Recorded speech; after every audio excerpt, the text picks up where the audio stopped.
नमस्कार, आप देख रहे हैं एफएम न्यूज। मैं हूं आपके साथ शर्मिला चौहान। पहलगाम की बैसरन घाटी में 22 अप्रैल 2025 को हुए आतंकी हमले की पहली बरसी आज पूरे देश को उस दर्दनाक दिन की याद दिला रही है जब आतंकियों ने 25 पर्यटकों और एक स्थानीय पोनी वाले की निर्मम हत्या कर घाटी की खूबसूरती को खूनों से रंग दिया था, दर्द दिया था। इस हमले के बाद भारत ने कड़ा रुख अपनाते हुए 7 मई 2025 को ऑपरेशन सिंदूर लॉन्च किया और पाकिस्तान और पीओके में आतंकी ठिकानों को निशाना बनाकर करारा जवाब दिया, जिससे दुश्मन को भारी नुकसान हुआ और दुनिया ने नए भारत की सख्त सैन्य नीति का असर भी देखा। ऐसे में एक साल बाद जहां कश्मीर में हालात धीरे धीरे सामान्य हो रहे हैं और पर्यटन पटरी पर लौट रहा है, वहीं इस हमले में अपनों को खोने वाले परिवारों के जख्म अब भी हरे हैं।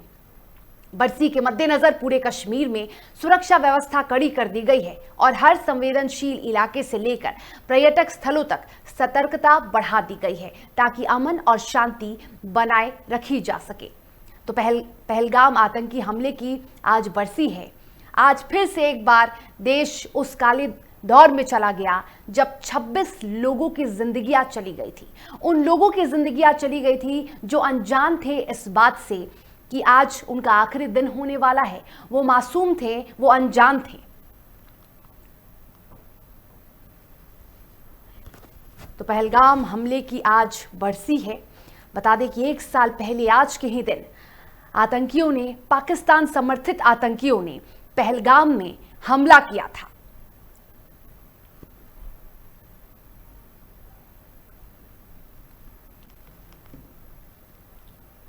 Marks 1 year since the barbaric terror attack in Pahalgam, Kashmir, where 26 innocent lives were lost. On behalf of Israel, I extend our deepest condolences to the families of the victims and to the people of India. We stand with you in grief and in solidarity. For us in Israel, this pain is deeply familiar. On October 7th, we witnessed similar brutality against our own people. These tragedies remind us that terror has no borders. India and Israel stand united in the fight against terrorism. We remain committed to confronting this threat together with resolve and determination. तो पहलगाम हमला कब क्या हुआ ये हम आपको बताते हैं ग्राफिक्स के जरिए। पहलगाम में आतंकी हमला हुआ था 22 अप्रैल 2025 को। धर्म के आधार पर निशाना बनाया गया था। उन लोगों से धर्म पूछा गया था जिन जिन ने कहा कि हम हिंदू हैं, उन्हें मौत के घाट उतार दिया गया। 26 पर्यटक और स्थानीय लोगों की मौत हो गई थी इस जघन्य, इस खूनी अपराध में। बता दें आपको कि इस खूनी हमले के तुरंत बाद टीआरएफ ने, आतंकी संगठन ने इसकी जिम्मेदारी ली थी।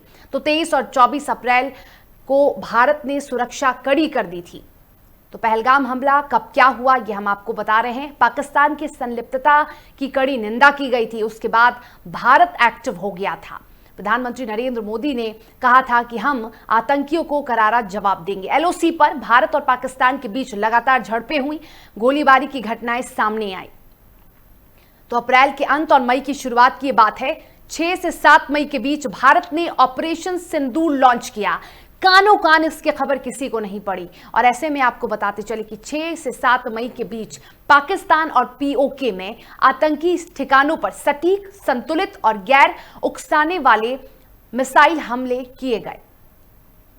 तो गैर उकसावे वाले मिसाइल हमले किए गए। जवाबी कार्रवाई में पाकिस्तान ने श्रीनगर, जम्मू, पठानकोट समेत कई सैन्य ठिकानों पर ड्रोन और मिसाइल हमले किए।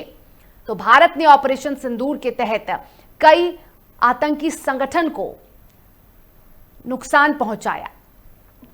तो दोनों देशों के बीच युद्ध विराम हुआ, सीज फायर हुआ। बता दें कि पहलगाम में आतंकी हमला 22 अप्रैल को हुआ था और इस हमले में कई बेगुनाहों की जान चली गई थी। वो लोग जो छुट्टियां मनाने गए थे, जो अपने परिवार के साथ गए थे, इसमें कई मासूम थे, इसमें कई अधिकारी भी शामिल थे जो अपने परिवार के साथ यहाँ पर छुट्टी मनाने गए थे और उन्हें मौत के घाट उतार दिया गया था। उनसे उनकी धर्म पूछकर उन्हें मौत के घाट उतार दिया गया। तो हर बलिदान का बदला यही हिंदुस्तान। और अगर हम पहलगाम हमले की बात करें तो आज उसकी बरसी है। ऐसे में रक्षा मंत्री राजनाथ सिंह जर्मनी के दौरे पर हैं, वहां से उन्होंने कहा है कि बस एक हमारा पड़ोसी है जो इस तरह की हरकतें करता है और जो भारत को उकसाने की कोशिश करेगा उसके साथ उसका हश्र बुरा होगा। और भारत कभी भी अपनी शक्ति का प्रयोग नहीं करता, भारत कभी भी बेवजह शक्ति नहीं दिखाता, लेकिन जो भारत को उकसाने की कोशिश करेगा उसका खात्मा तय है।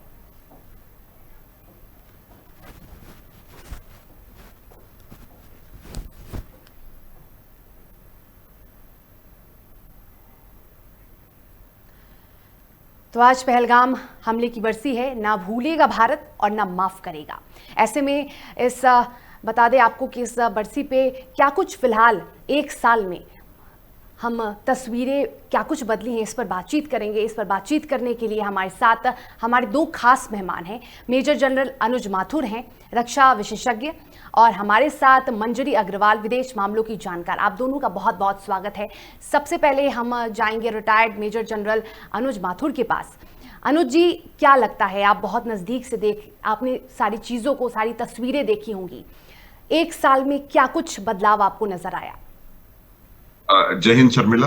देखिए, सबसे पहले तो मैं आपके सम्मानित चैनल के माध्यम से उन तमाम लोगों को जिन लोगों ने इस दर्दनाक हादसे में अपनी जान गंवाई, उनको श्रद्धांजलि देता हूं और उनके परिवारों के प्रति संवेदना प्रकट करता हूं। देखिए, ये बहुत ग्रुसम एक अटैक था ऐसे लोगों के ऊपर जो कि वहां पर जाकर के अपने छुट्टियां मनाने के लिए वहां उस बैतरन घाटी का वो लेने के लिए, लुत्फ लेने के लिए वहां पर गए हुए थे। उनके ऊपर अचानक से हमला करके बिल्कुल उनको मारा। नहीं, एक सेकंड, और मेरे को तो मैं ये बताना चाह रहा हूं कि वहां पर ये जो पहलगाम का इलाका है, मैंने 2002, 3, 4 में अपनी यूनिट को वहां पर कमांड किया है। इस पूरे एरिया को मैं बैक टू बैक, एक एक दिन का दाना इस एरिया का जानता हूं मैं, क्योंकि मेरे को इसके बारे में पूरा इसके ज्योग्राफी और इसके जो टेरेन है उसके बारे में मैं जानता हूं। लेकिन उससे पहले मैं आपको दो एक बातें बता देना चाहता हूं जिनको जो डायरेक्टली कनेक्टेड हैं। 16 अप्रैल को इस आतंकवादी सेना के सबसे ज्यादा आतंकवादी कमांडर जनरल असीम मुनीर ने एक स्पीच दी थी। देखिए, ये सब चीजें कनेक्ट होती हैं। वो स्पीच दी थी और उस स्पीच में उन्होंने कहा था कि हिंदू मुसलमान अलग अलग हैं, और यही चीज वहां आकर के आपको देखने को मिली जब आतंकवादी आए और उन्होंने धर्म पूछ करके लोगों की हत्या करी पॉइंट ब्लैंक रेंज से। मैं ये आपको बता सकता हूं, मेरी 4 दशक मेरे इसी लड़ाई के प्रोफेशन में निकले हैं। ऐसे पॉइंट ब्लैंक रेंज से इनोसेंट लोगों को मारने के लिए आपका दिमाग का पूरी तरह से खराब होना जरूरी है। ये बात आपको समझनी चाहिए। किसी को मारना इतना आसान नहीं होता है। दूसरी बात, उन्होंने उसी समय कहा कश्मीर पाकिस्तान की जगलर वेल है। वहां पर उन्होंने प्रोवोकेटिव स्टेटमेंट्स दिए। उसके बाद तुरंत बाद टीआरएफ ने, इस इंसिडेंट के तुरंत बाद टीआरएफ ने इसकी जिम्मेवारी ली, और इसका जो टीआरएफ का उस समय का सैफुल्लाह खालिद कसूरी, जो कि एलईटी का लीडर है, वो पाकिस्तान की सेना के बटालियन हेडक्वार्टर्स के बीच में देखा गया। ये बिल्कुल निश्चित था कि पाकिस्तान पूरी तरह से इसके पीछे नहीं है, इसमें इन्वॉल्व्ड है।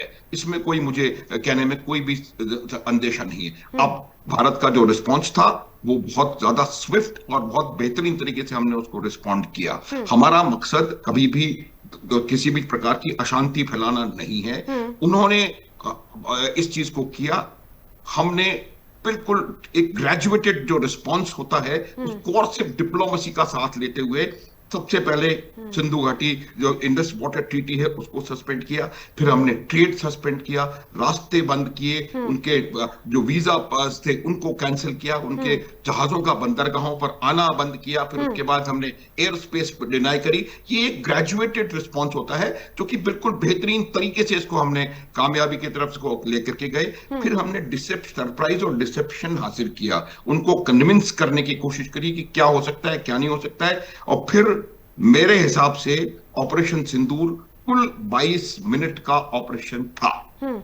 रात को 1:03 पे शुरू हुआ और 1:28 पे ये खत्म हो गया। और हमने उनको जाकर के बता दिया कि हमने आपके 9 आतंकवादी अड्डों को उड़ा दिया है।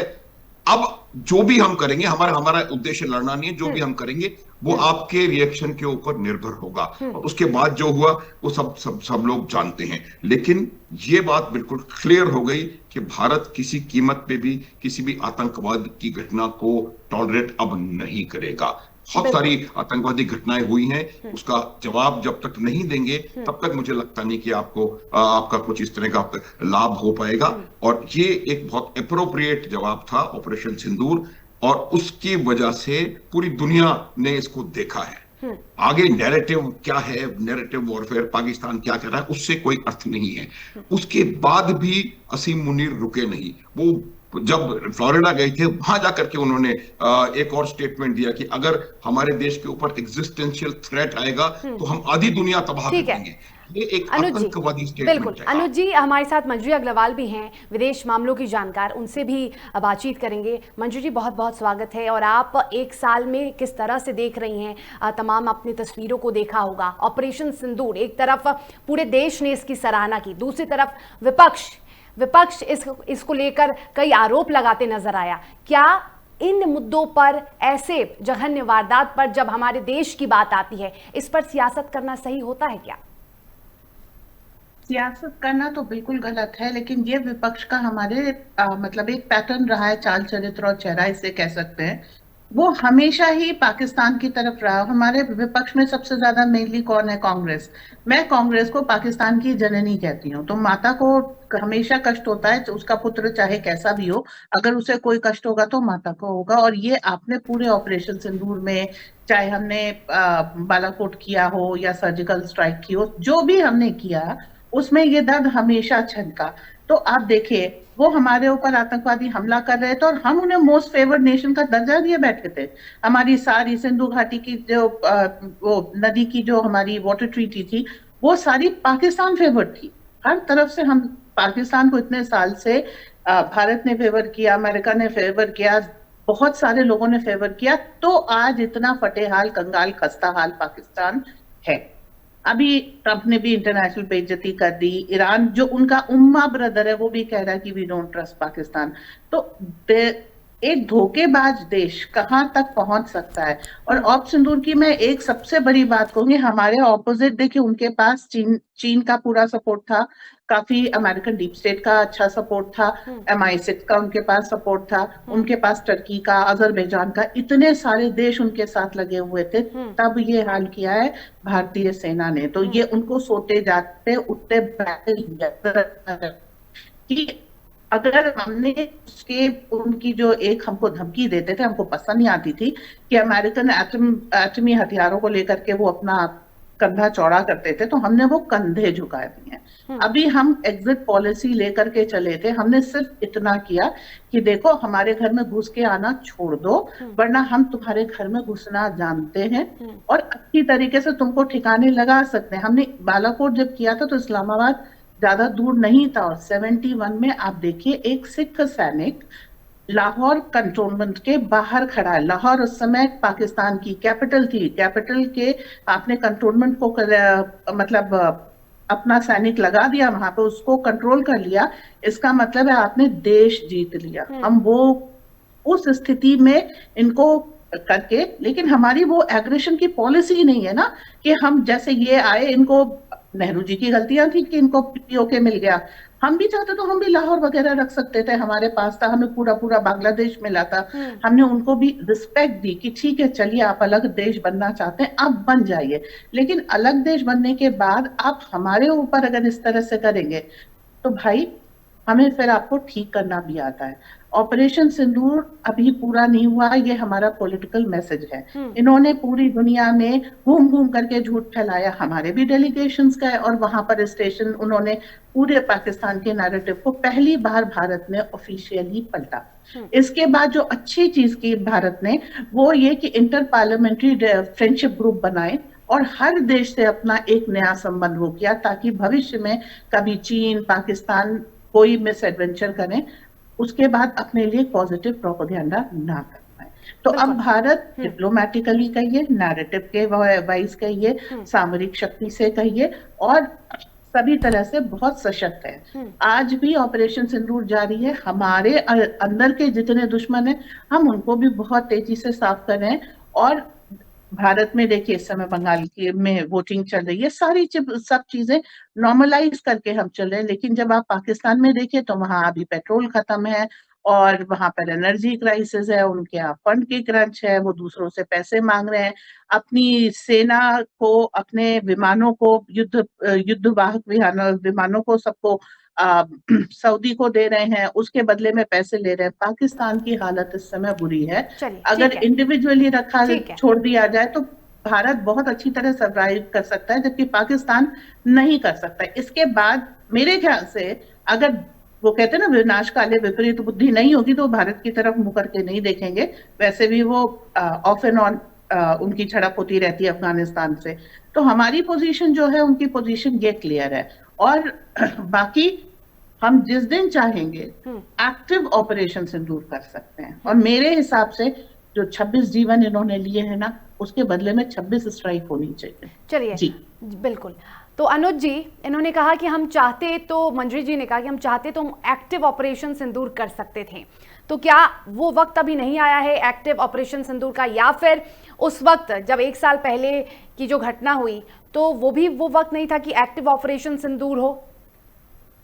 नहीं, जो मंजरी जी ने कहा एक तो बहुत बेहतरीन उन्होंने पूरा विश्लेषण किया है, बहुत ही शानदार। इनफैक्ट मैंने अपने आप को तालीम जाने से नहीं रोक पाया। दूसरी बात मैं आपको बताना चाहता हूं कि जो ऑपरेशन होते हैं वो एक्टिवली होते हैं, उसमें कोई ऐसा नहीं है कि ये जो, लेकिन जो इनका कहने का तात्पर्य है वो ये है कि ऑपरेशन सिंदूर को समाप्त नहीं किया गया है, ऑपरेशन सिंदूर अभी भी चल रहा है। वो तो रक्षा मंत्री ने कह दिया था कि हाँ, ऑपरेशन सिंदूर खत्म नहीं हुआ है। बिल्कुल खत्म नहीं हुआ है। और साथ साथ 3-4 मैसेजेस जो हैं वो बिल्कुल क्लियर कट गए थे अमेरिका पाकिस्तान की तरफ। पहला सबसे बड़ा जो मैसेज था, बिगेस्ट टेक अवे जो मैं कहूंगा शर्मिला, वो ये था कि पाकिस्तान का जो न्यूक्लियर सेबर रैटलिंग है, जो बार बार कि हमने वो बॉम्ब दिवाली में, शब बारात में, पता नहीं क्या क्या उनके लीडरान बकवास करते रहते थे, वो बिल्कुल एक तरीके से ध्वस्त कर दिया गया। अब वो ये जो न्यूक्लियर सेबर रैटलिंग है, उससे उसका कोई कहीं ना कहीं भी उसकी आवाज आने की संभावना नहीं है, पहली बात।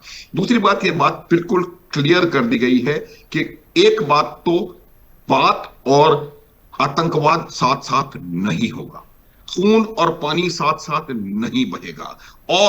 और अगर बात होगी तो वो सिर्फ और सिर्फ पीओजे के और आतंकवाद के मुद्दे पर होगी, और किसी विषय पर कोई बातचीत नहीं होगी। आज पाकिस्तान की जो परिस्थिति है बहुत बेहतरीन तरीके से बताया। उसमें 2 चीजें और ऐड करना चाहता हूं कि आज जो पाकिस्तान के जो वेंटिलेटर पे है उनकी इकोनॉमी, जिस तरीके से हम ये पाकिस्तान को इस गल्फ लड़ाई से जो हो रहा है, हॉर्मुज से जितना नुकसान हुआ है, वहां की हालत पस्त हो चुकी है। जबकि भारत ने मालदीव्स को, श्रीलंका को, बांग्लादेश को, नेपाल, भूटान को तेल दिया है इस समय, ऐसे समय। और ये देखिए अब वहां की श्रीलंका का जो उनकी जो रूलिंग पार्टी है वो, और उनके ऑपोजिशन पार्टी के लीडर वो, दोनों ने एक सुर में मिलकर के भारत का आभार प्रकट किया है। तो ये एक तो ये पॉलिटिकल जो आपकी जो सिस्टम होना चाहिए वो इस प्रकार का होना चाहिए। और दूसरा, बिल्कुल हमने क्लैरिफाई कर दिया है कि भारत जो है वो पाकिस्तान से कई हजार गुना आगे निकला हुआ है, और उनको किसी प्रकार की वो हमारे सामने कहीं टिकते नहीं है। यही वजह है कि पाकिस्तान जो खुद एक युद्ध में उलझा हुआ है, एक उनके खुद के मंत्रियों के मुताबिक खुली जंग उनकी अफगानिस्तान से चल रही है, ईरान के साथ उनके इश्यूज हैं, भारत के साथ परेशानी है, कोई नेबर उनके साथ नहीं है, और वो आज शांति दूत बनने का प्रयास कर रहे हैं। तो मेरा ये मानना है कि एक बहुत क्लियर कट मैसेज जा चुका है, और आज इस ग्रूसम एक्ट की बरसी पर हम सब मिलकर के उनको इस बात को याद दिला दें कि उनके पास कोई और चारा नहीं है इसके सिवाय इसके कि वो आतंकवाद का समर्थन करना बंद करें। और अब जब वो अपने आप को एक बहुत बड़ा शांति दूत बनाने का प्रयास कर रहे हैं, तब इस प्रकार की कोई भी हरकत उनके लिए बहुत ज्यादा घातक सिद्ध हो सकती है। और उसके अलावा एक और चीज आपको मैं बताना चाहता हूं कि जिस प्रकार का ये जो रिस्पांस होता है, वो रिस्पांस कभी भी एक तरफा, एक ओनली काइनेटिक रिस्पांस नहीं होता है। हमने ग्रेजुएटेड रिस्पॉन्स किया था, कोर्सिव डिप्लोमेसी का प्रयोग किया था। 2-4 लेसन्स जो है मैं चाहता हूं आपके दर्शकों को पता चले जो इससे निकल करके आ रहे हैं। एक तो सबसे बड़ा लेसन ये होता है कि हर नागरिक का कर्तव्य होता है कि वो जब उसके आसपास कोई भी चीज हो रही है, कोई भी अनयूजुअल एक्टिविटी है, उनको भी जागरूक रहने की आवश्यकता है। मैं मानता हूं कि ये सरकार की, सिक्योरिटी फोर्सेस की, इंटेलिजेंस एजेंसीज की जिम्मेवारी है, लेकिन बिल्कुल। और क्या आपको नहीं लगता अनुज जी, क्या आपको नहीं लगता जो हुआ उसमें सिक्योरिटी की, सुरक्षा की कमी देखी गई? वो इलाका जो आपको लगता है, आपको पता है कि वो कहीं ना कहीं अलर्ट मोड पे उसको रहना चाहिए, कहीं ना कहीं उस जगह पर आतंकियों की नजर रहती है, वो इलाका जहां पे पहरेदारी होनी चाहिए, जहां सुरक्षा के चाक चौबंद इंतजाम होने चाहिए, उस इलाके में कोई पहरेदारी नहीं थी, कोई सुरक्षा नहीं थी। देखिए शर्मिला, क्योंकि मैंने वो बात इसलिए कही थी कि मैं यहाँ पर सर्विस कर चुका हूँ, काफी लंबे समय तक कमांडिंग ऑफिसर था मैं वहां पे। तो वो जो जगह है वो कभी भी ऑक्यूपाइड नहीं थी। वहां कभी भी आपके जो ट्रूप्स होते हैं वो हर जगह नहीं हो सकते। तो वो जगह सोच देखी जाती हैं जहां पर आपको ज्यादा आवश्यकता है और वहां पर ट्रूप लगाए जाते हैं, बाकी चीजों को डोमिनेट किया जाता है। पहली बात। दूसरी बात ये थी कि जिस प्रकार से, जिस तेजी से वहां पर हालात सुधरे थे, तो शायद, हालांकि ये गलती है, मैं कवर अप नहीं कर रहा हूं, लेकिन शायद ये जम्मू कश्मीर की सरकार का ये भरोसा रहा होगा कि जो आज की तारीख में जम्मू कश्मीर की इकोनॉमी की रीढ़ है, आतंक, जो आपका जो टूरिस्ट है, टूरिस्ट पे हमला, मैंने 18 साल निकाले हैं कश्मीर में। मैं जानता हूं वहां का यही सेंटिमेंट है कि किसी के ऊपर भी कश्मीर के अंदर हमला हो सकता है, लेकिन टूरिस्ट पे हमला नहीं होगा। शायद यही बात उनको ओवर कॉन्फिडेंट कर गई और यही मार वो खा गए, क्योंकि उनको पता है कि जो कश्मीर में जो इकोसिस्टम है, इनका सपोर्ट सिस्टम है, चाहे हम ओवरग्राउंड वर्कर कहिए, चाहे उनको स्लीपर सेल कहिए, एंडोमेंट में कहिए, वो भी इस बात का यकीन करता है कि टूरिस्ट के ऊपर हमला ना हो, क्योंकि टूरिज्म अगर बंद होगा, कश्मीर की जो अर्थव्यवस्था है उसके ऊपर सीधा प्रभाव पड़ेगा। तो यही एक ओवर कॉन्फिडेंस कहीं मुझे लगता है कि उनको ये कर गया कि वहां पर टूरिस्ट पे कभी हमला नहीं हो सकता, इसलिए शायद स्लैकेंड थे। लेकिन पूरी तरह से सहमत हूं शर्मिला आपसे, बिल्कुल जिम्मेवारी किसी की है। मंजरी जी, पाकिस्तान पे भरोसा कर लेना, या फिर जैसा कि अनुज जी ने कहा कि एक ओवर कॉन्फिडेंस आ गया था, उन्हें लगा था कि वो नागरिकों पर भरोसा, वो नागरिकों के साथ कुछ नहीं करेंगे, उनके साथ कोई ऐसा नहीं काम नहीं किया जाएगा, कोई ऐसा कृत्य नहीं होगा, लेकिन ऐसा हुआ। तो क्या भारत ने पहले पाकिस्तान पे कहीं ना कहीं थोड़ा बहुत भरोसा किया था कि वो प्रोटोकॉल नहीं तोड़ेगा, लेकिन ऐसा नहीं हुआ? भारत ने कोई भरोसा नहीं किया था। वहां पर एक पुलिस की टुकड़ी होनी थी, ये जरूरी थी, और ये साजिशन हटाई गई थी। ये उन पर्यटकों को नहीं मालूम था, वो इनोसेंटली चले गए, तो ये एक साजिश थी। वहां पे पुलिस की टुकड़ी और आर्म्ड सशस्त्र गार्ड उनके साथ चलने चाहिए थे, जो हटाए गए थे। मतलब इसमें कहीं ना कहीं जो उस समय का तात्कालिक जो लोग थे वो पकड़े गए। आज भी आप देखिए उनके गवर्नमेंट एजेंसी में बैठे हुए टेरर सिंपैथाइजर पकड़े जा रहे हैं, और वो उनके अंडरग्राउंड नेटवर्क, ओवरग्राउंड नेटवर्क के पार्ट हैं। तो अभी कश्मीर को बिगाड़ने में 70 से ऊपर साल लगाए गए हैं। आप ये सोचिए थोड़े से दिनों में वो सुधर जाएगा, ऐसा बिल्कुल नहीं होने वाला। तो जो चीज है वो हमारी तरफ से लैप्स नहीं था। अगर कोई, हमने एक गार्ड एसोसिएट किया है, एक नहीं कई, एक कॉन्वॉय के साथ, और अगर कोई उन गार्ड्स को डिप्लॉय ना करे तो ये वहां पर गड़बड़ी होती है, साजिश होती है। ये हमारी तरफ से ना तो हमने कोई ट्रस्ट किया था और ना हमारी तरफ से लैप्स था। ये साजिश का हम शिकार हो गए, इसके लिए हम जरूर कह सकते हैं, बट इस साजिश के शिकार होने के अलावा हमारी कोई गलती नहीं है, और उसका हमने अच्छा बदला लिया। आज भी आप देखिए कश्मीर में बहुत ज्यादा एनआईए वगैरह सब एक्टिव हैं, बहुत गहरी छानबीन हो रही है, और एक के बाद एक जो उनके मॉड्यूल्स हैं, नेटवर्क हैं, वो पकड़े जा रहे हैं। चलिए, जो इस घटना से पहले होता था उसको कोर्स करेक्शन कर लिया। हम आतंकवादियों को पकड़ते थे, पर उनके जो पीछे जो अंडरग्राउंड नेटवर्क होता था उनका। चलिए मंजरी जी, अनुज जी, अब हमारे पास ज्यादा वक्त नहीं है, वक्त की कमी है, लेकिन बहुत अच्छी चर्चा रही है, और बारीकियों से तमाम जानकारी आप दोनों ने दी। इसके लिए आप दोनों मेहमानों का बहुत बहुत शुक्रिया। मेजर जनरल अनुज माथुर जी और मंजरी अग्रवाल, आप दोनों का बहुत शुक्रिया। तो बता दें कि पहलगाम कि आज पहली बरसी है और पूरा देश इसको लेकर गम में है, क्योंकि वो दर्द आज भी जिंदा है, वो दर्द कभी खत्म नहीं हो सकता। लेकिन इसी के साथ इस बुलेटिन में फिलहाल हमें दीजिए इजाजत। नमस्कार।